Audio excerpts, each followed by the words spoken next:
transfer to the time Bungoma. Yeah, the transfer we did in Bungoma, Yadua carriageway.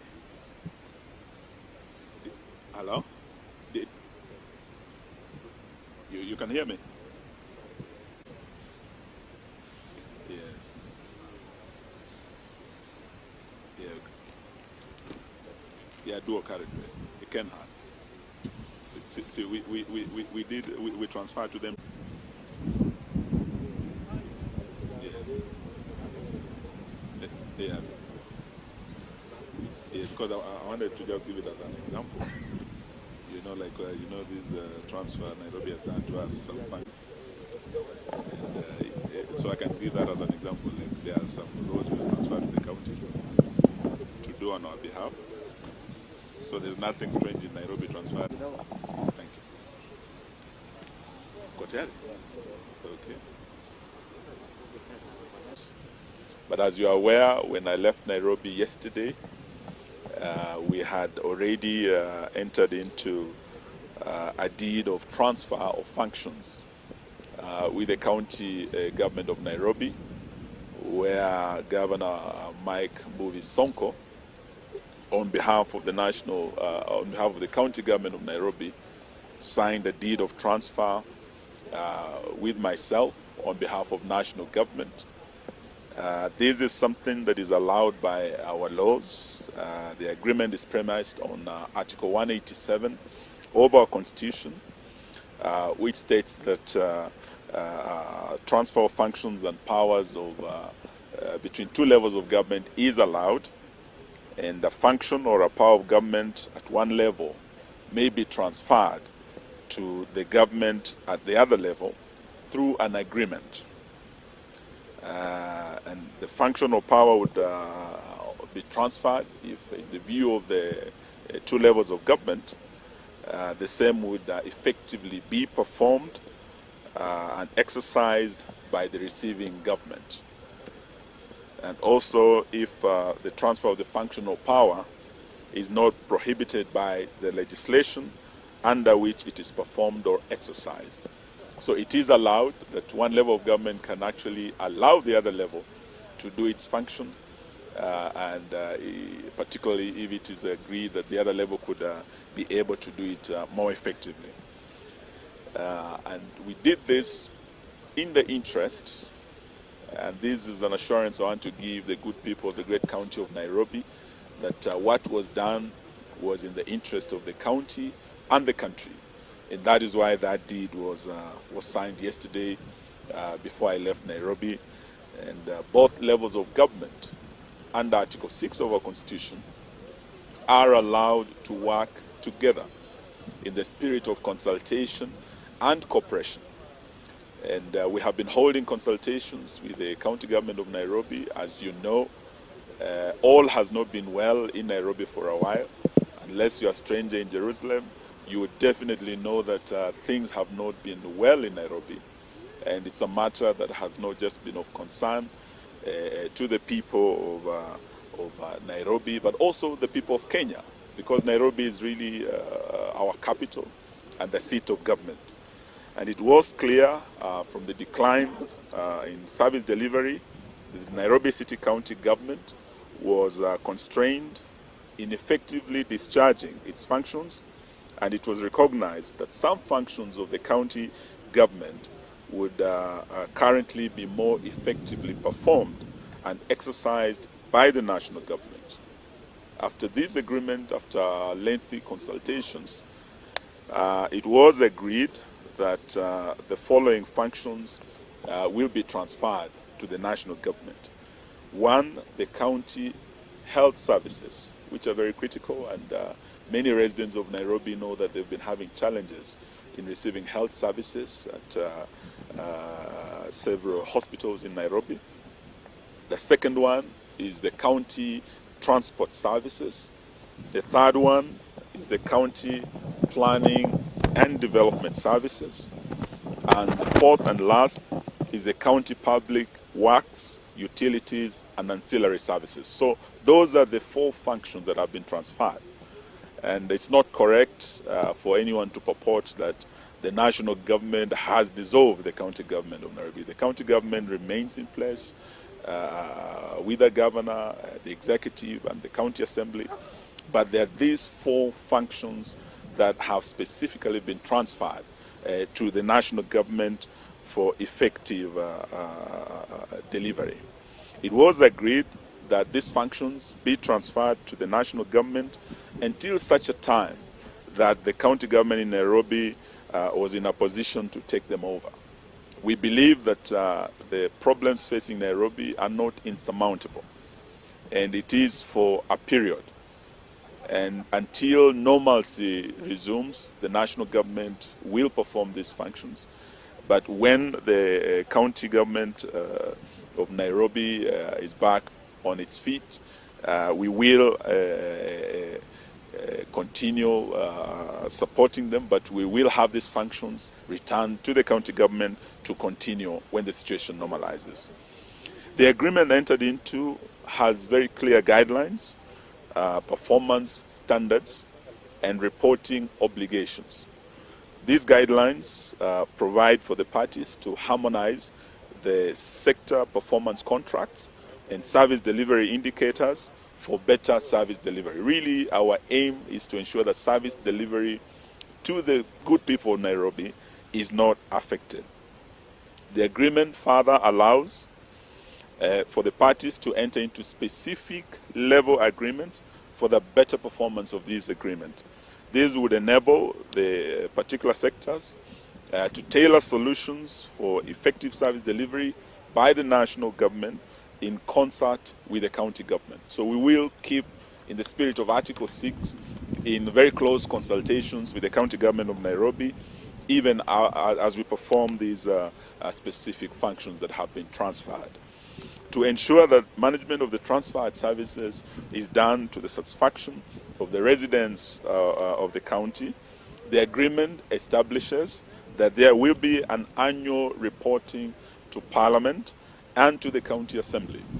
And for those of you who saw the signing ceremony, the Speaker of the Senate was present, and we are saying that it's not a matter that we leave out the county assembly of Nairobi or the Senate. Parliament clearly has a role, because in terms of accountability, in terms of oversight, the county assembly of Nairobi will continue to ensure that management of the transferred services is done to the satisfaction of the residents of the county. The agreement establishes that there will be an annual reporting to Parliament and to the county assembly. And for those of you who saw the signing ceremony, the Speaker of the Senate was present, and we are saying that it's not a matter that we leave out the county assembly of Nairobi or the Senate. Parliament clearly has a role, because in terms of accountability, in terms of oversight, the county assembly of Nairobi will continue with its oversight and role, but the Senate will also be fully briefed from time to time. So we want to lay to rest the fears that perhaps both the county assembly of Nairobi and the Parliament, particularly the House of Senate, has been left out in this. It has been done in full consultation by both governments as well as the relevant institutions. The question of the funding of the transferred functions was also addressed, and this is a very critical issue. The agreement establishes that the transferred functions will be funded from the County Revenue Fund, which shall be determined by the national government in consultation with the county government every financial year. This will ensure the funds are earmarked for the delivery of the services under the transferred functions and are taken where they are needed for very, very specific functions. An integral part of the agreement is the county government appointing KRA. I think this is one other issue that people have been asking about, the role of KRA in revenue collection, and it's not a new thing. As you know, one of the governors, first governors in Kenya, the first governor of Kiambu, entered into an MOU with KRA, Governor Kabogo, And as the Minister for Devolution, I can tell you that engagement of KRA by Kiambu County saw Kiambu County's revenue collection improved tremendously. And it has been taken as a precedent that other counties can emulate. And therefore, there's nothing strange about the County of Nairobi also engaging KRA to improve in its revenue collection. So KRA will be the principal collector of all revenues for the County of Nairobi. And we are hoping to see improved revenue collection in Nairobi, just the way we saw in Kiambu County. The underlying reason for this is to address the matter of a drastic fall in revenues in the county government of Nairobi, which has in turn led to sharp decline in service delivery to the residents of Nairobi. It was felt that KRA will be better placed in terms of institutional capacity to ensure that the revenue is efficiently and effectively collected to enable services to be rendered to the people. Once we see improved revenue collection in Nairobi, we'll also see improved service delivery to the great people of Nairobi County. With regard to human resources, and I know there have been fears about what happens to the people employed, the agreement also addresses this issue and envisages the secondment of all the relevant county government employees employed under the transferred functions to the national government. To this end, the Public Service Commission and the Nairobi County Public Service Board will facilitate that settlement. So the two boards will be working together to ensure that no employee suffers as a result of this transfer. In view of the county government's constraints in the effective discharge of its functions, the agreement mandates the national government to carry out a comprehensive capacity assessment in line with Article 190 of the Constitution, and this is something that has already been provided for national government to do. Based on this assessment, the parties will develop a capacity building program to address any challenges or shortcomings that will be identified as we progress with this assessment. Section 26, 3B of the Intergovernmental Relations Act dictates that the agreement must be gazetted. So there is nothing secretive about what happened in Nairobi yesterday, because this must be gazetted for every Kenyan, whether in the county of Nairobi or in the rest of the country, to know the specific terms of the transfer. And this gazette notice must be published within 14 days before the effective date of the transfer. I am pleased to announce that yesterday, the 25th of December 2020, the agreement that was signed by myself and Governor Sonko was gazetted as by law required. A copy of the gazette has been released to the media, and I will be circulating to you these copies so that you understand the terms and specific functions. We've not taken over all the functions. There are specific critical functions that the national government will be coming in to execute. The other issue that the law specifically requires is public participation. We want to make it very clear to Kenyans that after the signing of this agreement, the same has been gazetted, and now and must be subjected to public participation.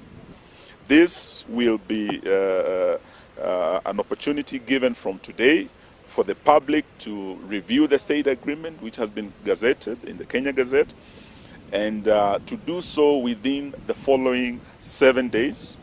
And we will be inviting recommendations so that we are able to get feedback from the people of Nairobi and the people of Kenya. The agreement also gives 21 days for implementations. 26(5) of the Intergovernmental Relations Act notified the County Assembly of Nairobi of this agreement to transfer those functions to the national government. This is also a requirement of the law, and that is why I said we are not going to leave out the County Assembly of Nairobi. Those are the elected representatives of the people. They will be duly notified, and they will be an integral part of this process, Similarly, we will be reporting to them as well as to the Senate, as I have said. So they will be involved in this as well. It is the desire of both the national government and the Nairobi county government to work together. And I believe it is the desire of every Nairobian and every Kenyan to see restoration of services and also to see improved service delivery to the people of Nairobi and the citizens of Kenya. The disruption and breakdown of services has greatly hampered our capital city, and this is a matter of concern because Nairobi County, as we speak, accounts for a quarter of our GDP. So Nairobi is just not any county. We cannot, as national government, turn a blind eye to Nairobi when there is this paralysis. We cannot afford to, because Nairobi is too important to all of us, being the seat of government, being the capital of our country, and being that important in as far as our GDP is concerned. We will continue working together to ensure that the over 4.4 million Kenyans who live in Nairobi are not affected adversely by the breakdown or the paralysis that has persisted in Nairobi now. And that is the reason why the national government has come in consultation with the county government of Nairobi, to have these critical services restored to the people. Even as the agreement comes into effect, the other functions and the role of the county government of Nairobi, including legislation on matters that concern Nairobi City, will remain with the elected leaders of the county assembly.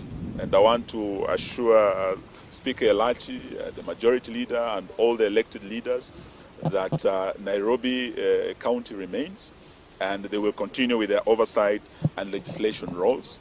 And we will be briefing them, as I've said, on these developments. We are happy, and I believe every Kenyan who really cares for this country should be happy that there's a breakthrough, that there is finally a solution that has been reached, that is provided for both by our Constitution, by the County Government Act, by the Intergovernmental Relations Act, for the two levels of government to work together in the interest of Nairobians, the interest of the county, as well as the country. So I am happy that even as we are working with the other counties, we will continue as national government to work very closely with the county government of Nairobi and the leadership of Nairobi as we move forward. Goods and services in the Nairobi City County. Thank you, gentlemen. Already working together, as I've said, my PS with the other relevant PSs from the relevant ministries, and we are talking about the Ministry of Health, which is very critical because we cannot compromise on health services. The people of Nairobi are suffering. They will be working together. There's a CEC Health, there's a chief officer. They will be working very closely together. We have issues of transport. We also have issues of planning. When you have investors come into Nairobi and development plans cannot be approved for months on end, this will cause Nairobi to lose because investors will move to Rwanda and other great cities that are working. So we cannot afford Nairobi to be dysfunctional. We cannot afford this paralysis to continue, and that is why we're going to work together. So our team as national government will be working closely with the county team. Beginning this morning, they are already working together, PSS, the county secretary, and their team. Continues to be the governor, and will continue in the spirit of consultation and cooperation for the good of the people of Nairobi. Thank you. The teams that are working together around the clock will have more details on how this is going to work, even as we continue receiving views that will be ongoing for the next 7 days. And both the people of Nairobi and the people of Kenya will be updated from time to time as to the progress.